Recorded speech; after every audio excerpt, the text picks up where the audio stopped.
Merci, Monsieur le Président. maa ngi nuyu assemblée bi di nuyu mesdames, messieurs les ministres ak vos accompagnants. Di commencer d'abord par rendre hommage aux professionnels de santé, notamment tous les médecins du Sénégal, qui abattent un travail énorme malgré toutes les difficultés. Et parfois même malgré l'impossibilité au fait d'être dans des conditions optimales pour faire leur travail de manière convenable.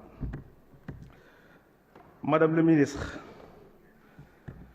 vous êtes médecin et en plus d'être ministre, et certainement très compétente dans votre domaine. Mais personnellement, moi j'ai été très choqué au fait par votre nomination à la tête de ce ministère. Sunu collègue bi nga xam ne moo nekkoon fii bi nga xam ne moom nga remplacé, on sait tous pourquoi il est parti. Parce que il a failli à sa mission, dafa lajji. Et loolu tax ñu génne ko. Et vous qui êtes tributaire de tout ce qui a été fait, parce que je rappelle que yow yaa nekkoon directrice générale de la santé et en même temps donc porte-étendard de cette politique qui a mis notre système de santé par terre. Donc je pense que la logique et l'éthique professionnelle devraient vous conduire à refuser ce poste. Décidément, sous Macky Sall, on est encore dans la continuité de la promotion de l'échec. Ça, c'est la réalité. Monsieur le ministre, notre système de santé fait consensus sur un point. Ça ne fonctionne pas. Bien trop souvent dans les hôpitaux sénégalais, une femme donne vie en y laissant sa vie. Et depuis l'accession de Macky Sall en 2012, les tragédies se sont multipliées. La dernière en date, 11 bébés calcinés à Tivaouane. Et les causes de ce dysfonctionnement sont bien connues.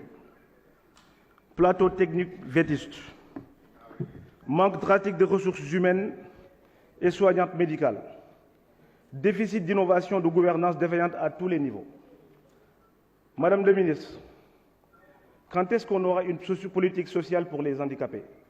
Parce qu'il me semble que cette politique est vouée à l'échec, parce qu'elle se heurte à deux obstacles majeurs, à savoir l'insuffisance des ressources et la non-publication des décrets d'application de la loi d'orientation sociale, le numéro 2010-15 du 6 juillet 2010, relative à la promotion et la protection des droits des personnes handicapées. Faute de volonté politique réelle, bien que les déclarations d'intention se multiplient pour flatter une bonne conscience.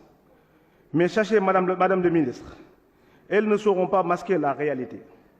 Cette loi d'orientation sociale prévoit 11 degrés d'application pour rendre effectifs les droits qu'elle confère aux personnes handicapées.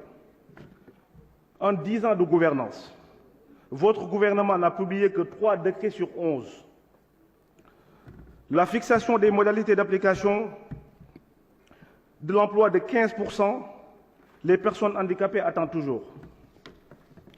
Tout ceci porte à croire que notre système de santé, dans une situation critique dont les conséquences deviennent criminelles, perte de sens sur perte de sens, décès sur décès. Madame le ministre, nous serons au moins d'accord sur une seule chose. Ce n'est pas vous, ni les membres de nos gouvernements qui iront se soigner dans ces hôpitaux. Que faites-vous, Madame le ministre, face à tous ces manquements? La réponse est toute faite, rien. Rien quand nous voyons que nous sommes encore très loin des 15% des budgets qui devraient être alloués dans la santé pour la conférence, la déclaration d'Abuja. Rien quand nous constatons que le Sénégal dépense à peine $100 par habitant pour la santé, ce qui est très faible comparé aux développés, qui, je vous rappelle, c'est $4000 par an et 10 fois inférieur à la moyenne mondiale. Rien, Madame la ministre, quand nous sommes témoins que la richesse créée par ce pays ne profite pas au secteur de la santé, et pourtant une priorité pour les Sénégalais. Rien, Madame la ministre, quand nous relevons un médecin pour 10 000 habitants, ce qui est largement inférieur aux préconisations de l'OMS, qui est de 7 médecins par 10 000 habitants. Ce tableau rempli de défaillances montre votre politique et l'illustration patente d'une déconcentration persistante entre les populations et les soins qui sont offerts aux populations sénégalaises. La question, madame. Merci, chers collègues. La Merci parole beaucoup. à Alioune Sall Souleymane Ndoye, le suivant.